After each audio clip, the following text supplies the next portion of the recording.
Well, hello everybody, and welcome.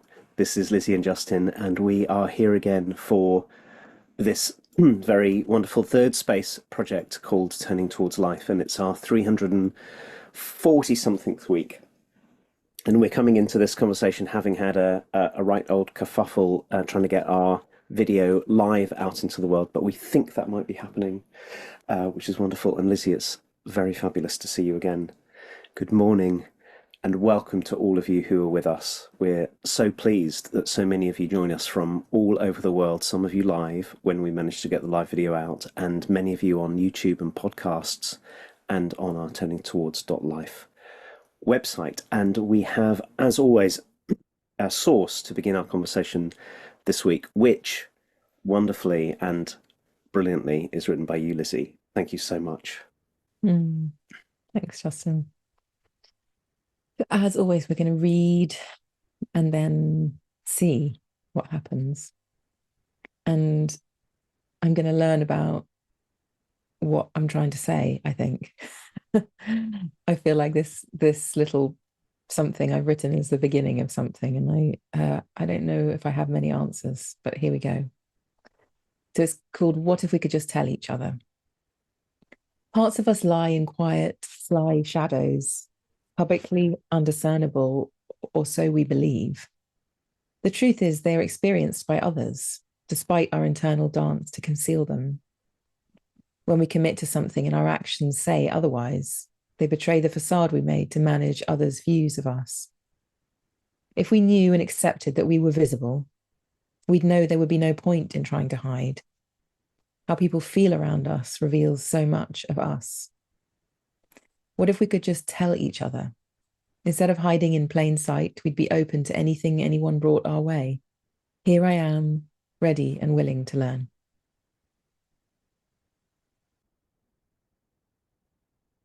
Lizzie. So here's this source by Lizzie Winn.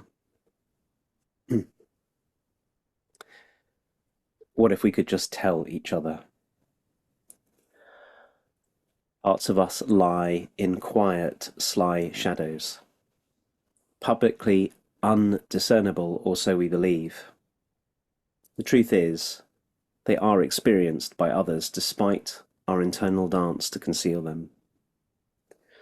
When we commit to something and our actions say otherwise, they betray the facade we made to manage others' views of us. If we knew and accepted that we were visible, we'd know there would be no point in trying to hide. How people feel around us reveals so much of us. What if we could just tell each other?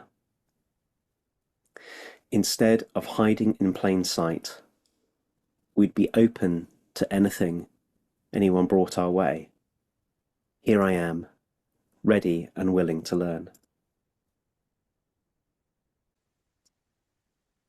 Thanks, Justin.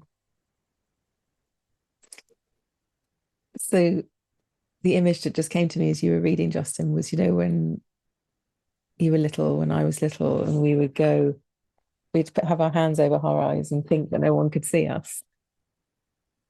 I think it's kind of like that is what I'm trying to talk about here, which is that I feel like there have been these moments in my life where I've really been convinced that I am not demonstrating something on the inside, on the outside. And then someone tells me that I have been, and I'm like, oh no, I really thought I was hiding that, or I really thought that that wasn't something that was in the world. And actually, it is. And I suppose I've experienced moments of real shame of thinking something was private to me, and actually I'd been broadcasting it the whole time, and how cringeful it is to feel that.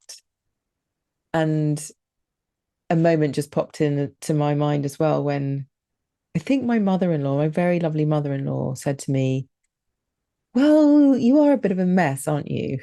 And I was like, every time you come around here, I tidy up. And I try and look like everything it's just got some order to it. And clearly that's not enough because you're still saying things are a bit of a mess, you're a bit of a mess, kind of thing. And she wasn't saying anything nasty to me, or she's just very kind, loving person. And yet I thought about that for a long time. I was really kind of disturbed by it. I was like, oh my gosh, all my plans, all my tactics, all the things I get up to make her think that we've got some order around here are completely useless because she can still see it. And of course, that was a moment that, I mean, I think I would say I was a bit wounded. Like I really didn't want her. She's a person of a certain generation where they're very house proud and everything is ordered and very domesticated. And that's not my forte. My forte is being muddled up in puddles and bath time and kerfuffling around. But I don't spend a lot of time thinking, how do I make everything be the order that it should be, which is probably a developmental conversation for me in my whole life going forward and going backwards. But that's not where my talents lie, shall we say. And whatever I had done to conceal that hadn't worked. And it weirdly, as I say, it's kind of weird, but it did kind of hurt my feelings. And as I say it, that's kind of confusing to me because I know that about myself. But I think it's the kind of shame of, oh, I really tried to cover that up and it didn't work. And I think that's what's painful and embarrassing and cringeful and makes my body kind of shudder at the thought of, I think I've got this licked.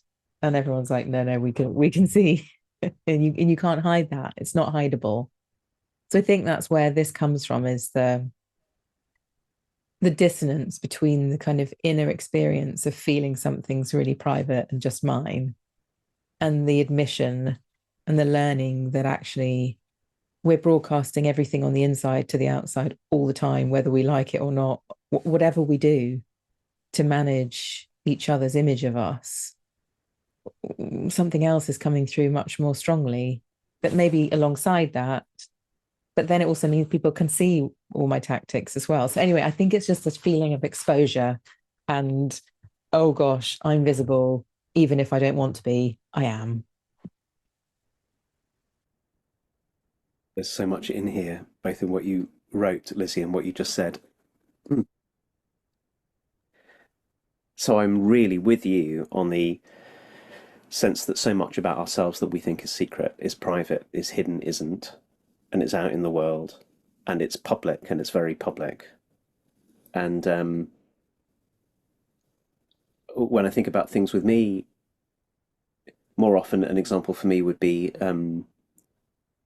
being really angry about something or really not liking somebody, and thinking that I can hide that away, pretend, oh no no no, I'm fine. That less for me now, but for a lot of my life this was the thing, until I found out that it was the secret that I thought that I had that everybody knew about. It's the thing I thought was most secret turned out to be the thing that everybody knew. And I think that that's often the case with these kind of things about ourselves, Yeah. like your example of the role of, what did you say?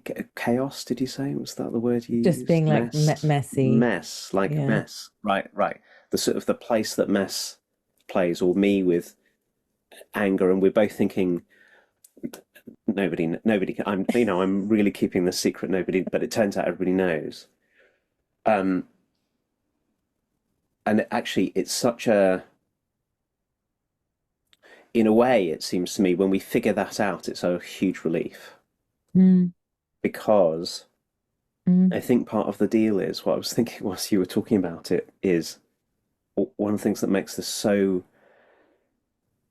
interesting and complicated and shame filled is that basically I think the setup goes something like this, which is, I'm going to play the game of hiding something about myself, and I'm going to do my best to recruit you into the game of pretending with me that the thing that I'm trying to hide is invisible. And we do that with one another all the time. So we go around the world. I'm trying to make sure that you buy into my strategy, and you, because you're being a good friend or a good parent or a good aunt or a good whatever, are on the watch out for the ways in which I'm asking you to play along with the game. And in order to get along socially, you're also doing the thing of playing along with the game. And very, very quickly, we're all playing roles in a story that's begun somewhere. Actually, it didn't just begin with me, because if I think about me and being angry or disliking people, that also began in a context. There's a reason I took that up. But essentially, we're all recruiting one another into playing roles in a big play. Underneath the surface, if we look, we don't have to look very, very far. If we're honest enough with ourselves and with one another about it, and if somebody said, if you and somebody else who knows me well talked behind my back and said, what's the thing that everyone knows about Justin that nobody's saying? You'd work it out pretty quickly. I'm sure there'd be many, many other things you could say. But also, if you asked me, and if I was honest enough, I'd say, oh, yeah, almost certainly the way that I make myself look like I'm getting along with people all the time when I'm not. And what makes that really hard is that all of these games, this drama gets started because we're trying to protect very tender parts of ourselves. So I'm not, in saying what I'm saying, trying to say this is some terrible thing that should never have begun or something. Although I think you're asking in this great bit of writing, it seems to me you're asking us, what do we do when we begin to see it? Mm. But what a giant social game that we've made.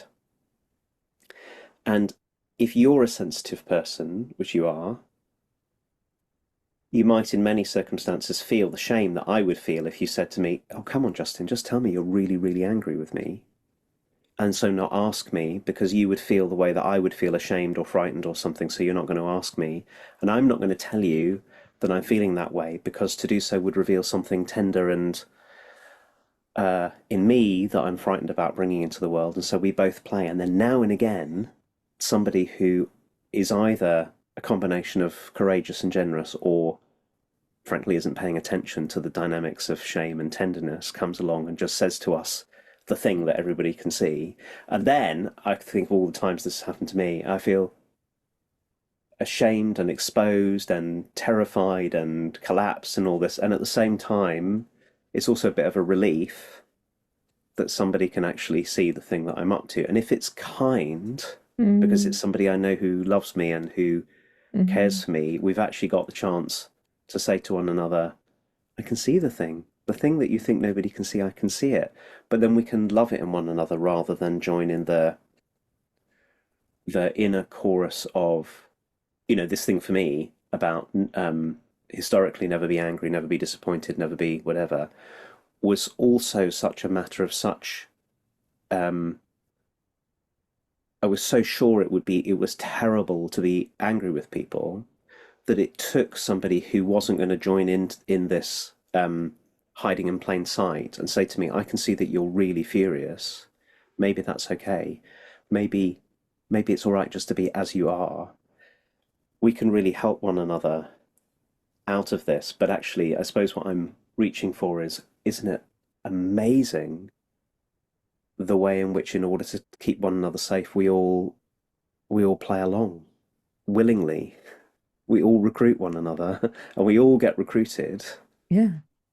in doing this with one another. And maybe sometimes it's useful. Maybe sometimes there are places where it Mm. makes sense, but there are lots of places where it doesn't make sense, where we're still doing it. I think that's the thing Mm. that's occurring to me. I'm really taken by this recruitment thing. And the other part for me is we know we're being recruited and we still do it. Like suddenly it's quite hilarious that we're all up to this dance of I'm trying to do everything to make you think I'm a tidy person. And you're going, oh, how tidy you are. And I'm going, oh, he thinks I'm tidy. But it's like I know I'm not, and you know I'm not. And so there's this like layers So it's quite a hilarious little excellent dance.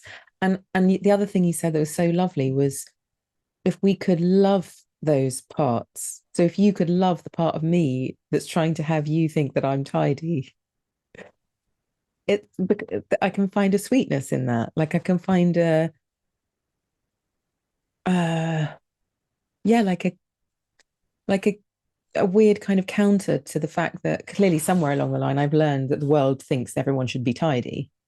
And I'm trying to live up to that standard through showing you that I am that when I'm not that. But somewhere in the world, I've learned that tidiness is better than messiness. And so when you come to my house, I have to make you think that I'm a tidy person because that's what the world has told me that I should be in all humans' eyes. And I'm that, yeah, that's kind of or suddenly becoming really curious to me that that is what all of this is made of in a way is, and maybe other things too. But one big thing is like what the world thinks. So as you said, the world has told you that you shouldn't be angry and there shouldn't be discord with other human beings. So that shouldn't happen. And so you have to have all these things in place to have that not be true for you or for others' perception of you, whatever. So it's, yeah, I feel quite discombobulated by the dance that I can feel and see that we're all in. And then when we're in contact with someone who loves that about us, so I can say to you, I'm much more interested in finding out who you're angry with and why. And let's talk about that rather than dancing the dance of and complimenting you on how peaceful you are all the time and how, whatever else I could do in that recruited dance. If I can say, I'm so interested in your anger, tell me more, and have a different story about anger than the kind of cultural norm of what it is, then things become interesting. And likewise, you could say, well, this mess makes me feel welcome. Thank you for having me here without being put together. Thank you for inviting me into intimacy. I'm interested in that rather than being dancing the dance of my tidiness dance.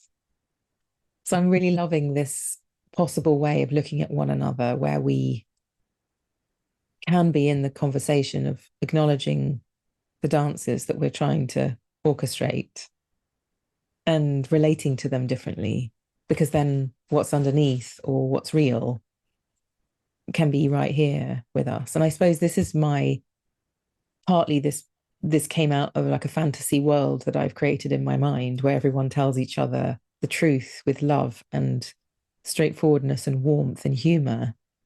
And we know one another's sly shadowinesses, and they don't have to be sly anymore. They can just be part of the conversation. Oh, look, Justin, I'm doing that thing again where I'm trying to make you think that I've got everything sorted out. I haven't. I'm completely half baked. And this is actually who I really am. And I'm winging it royally. And I'm not very organized. And of course, there's parts of me that are organized too. I think that's the other thing. It's like there are parts of you that does get on with like the majority of people that you meet probably. It's not like throwing everything into the same pot or something because it's all right next to one another. But that we can relate to those things like they're right size. So they're part of us. They're not all of us. They're part of us, but those parts don't get kind of pushed to the side because of the mutual agreement of the dance that we're supposed to do as human beings being done.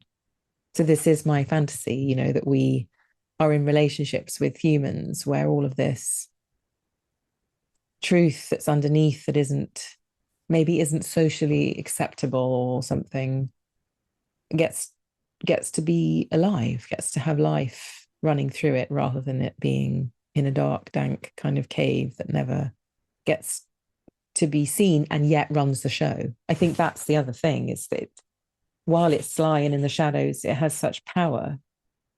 I can feel the power of something being publicly available, but me being in denial about it or pretending it's not there and you doing the same.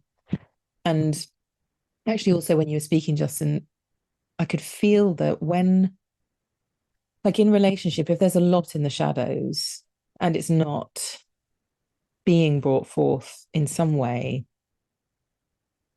it's very tiring to be in relationship with that, both in myself and with others. So I can feel how if I've got a lot that I'm trying to hide, it's hard for me to be transparent and undefended in the world. It's exhausting for me to be that way.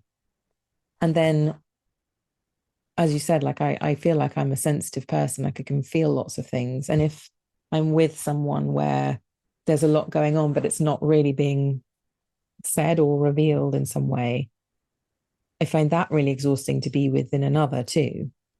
So I'm also feeling into the profound liberation of doing this work, of bringing what's on the inside and apparently only for me, but not really, into the field of relationship, into the field of loving kindness, where we can be with these things and talk about them. It feels liberatory to me, and it feels energetically pressure relieving, freeing, spacious making. I can feel the breath in it rather than the contraction in it, because also there's so much energy required to keep this all at bay, because somehow it also wants to be seen, otherwise it wouldn't be publicly available. In a way, I can see the funniness of hiding and how much energy it takes to hide versus how little energy it takes to be real. And that feels very compelling to me right now. Hmm.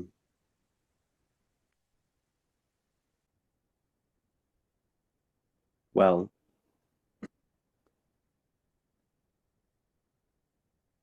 I'm really mindful of this line you wrote at the bottom, towards the end.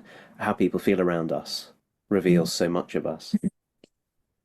That the truth is that if when we each drop down below the parts of us, like the protective parts of us that play their role in this dance, like I'm hiding that I'm annoyed, and you're playing along.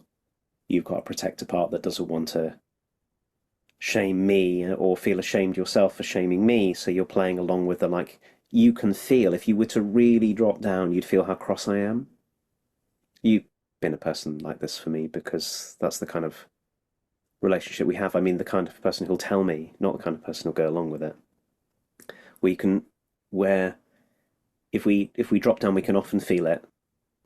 Like I come round to your house for tea, and you've madly tidied everything up to show me how unmessy and how, what a absolute together in every way person you are. And I can, if I'm allow myself to be sensitive, I'll feel it. Or you could come round to me and you can feel, if you're let yourself be sensitive enough, that I'm angry with you or angry with the world or angry with someone else. And a lot of the time we dance, we join in the dance above all of that, so we'll feel it underneath, but we won't necessarily pay any attention to that. But like you said, it's shaping things all the time. We and that the invitation to come in underneath to what's more true is also an invitation to contact and intimacy and connection and realness. And I can think of so many occasions where there's been somebody who really matters to me, and we've spent time together in some way, and we can you can just end the time, because feel walk away feeling we just hovered in the dance here. We never Mm. really, and then it feels very different to be in contact with a realness underneath. So I'm really with you in this longing, this aspiration to have more and more places where, instead of hiding in plain sight, we bring to one another. I think I also want to stand for the goodness, or the good intention of the dance, because it gets started for good reason. And certainly there are certain occasions where the kind of intimacy and contact you've been inviting isn't really the thing that's appropriate.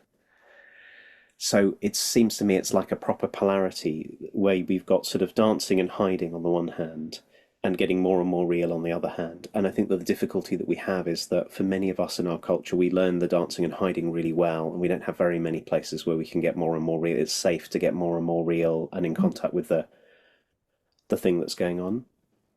And that's what this whole conversation is sort of like a corrective to, is Mm. wondering how, that's at least what's happening in me, how do we more and more be the people who, where it's safe for us to be with one another, for me to say to you, Lizzie, I can see all this like looking perfect and polished. It's not the thing that's really most real at this moment in time, is it? There's this. Or you can say to me, I can feel how frustrated and annoyed you are. Maybe it's with me, maybe you could tell me about it.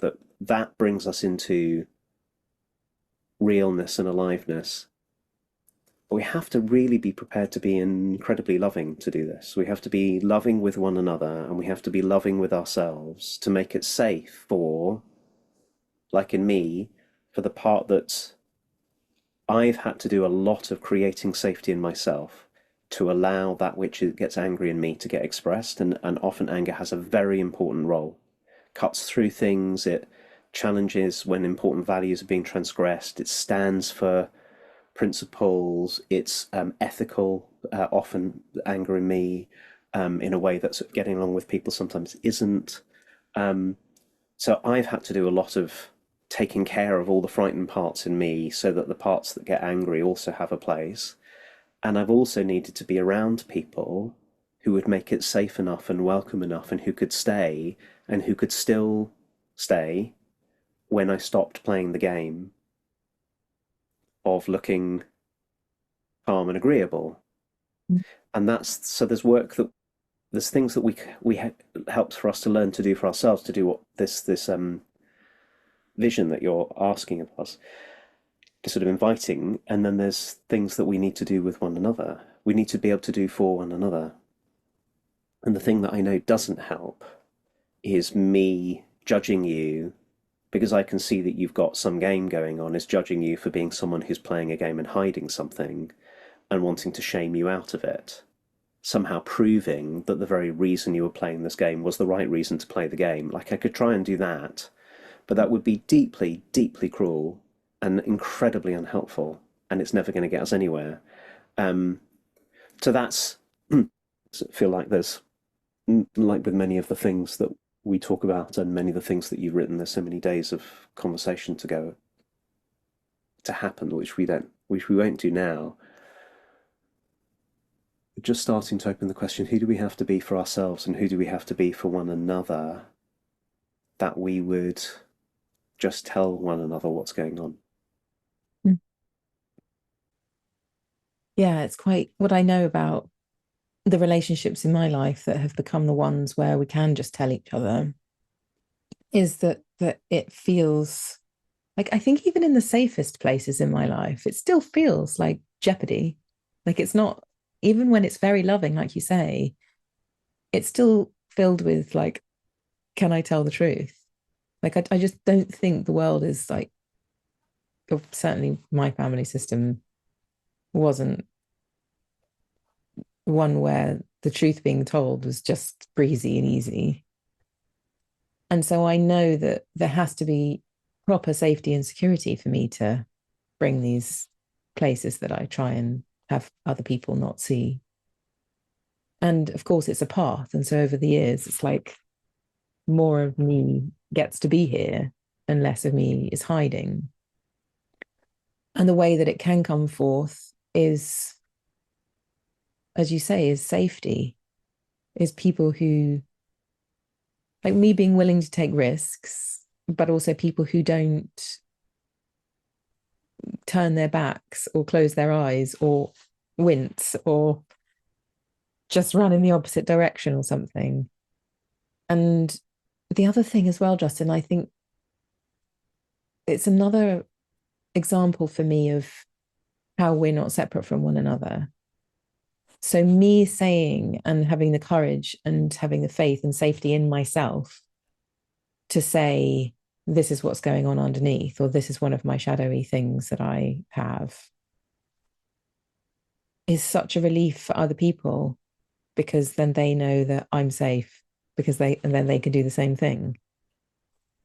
So I feel like we're not separate in the processing of this, in the revealing of ourselves.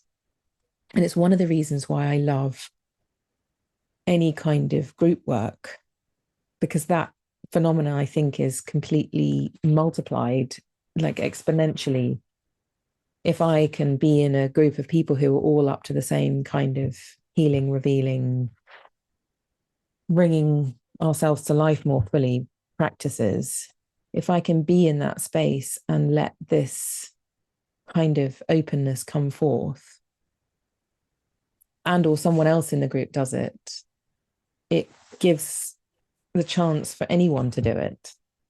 Like it's a really, I think, a really big act of leadership to say, I'm not okay, or I am a mess, or I feel angry, or anything that isn't part of the social dance, to bring it forth in a safe place and for us to be people who make safe places for this to happen feels like such an important thing.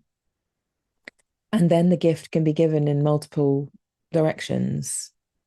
And we all start doing this work of telling one another and telling ourselves. I think that's also where it needs to start in some way, is so many times it comes through others, like my mother-in-law telling me that I'm a messy person.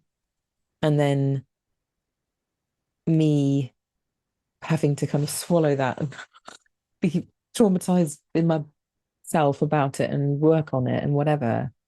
And then being able to say here, I'm messy, and not feeling diminished and not feeling less than and not feeling stupid and not feeling embarrassed, but just being like, yeah, that's true about me, and being okay with that and being undefended about it.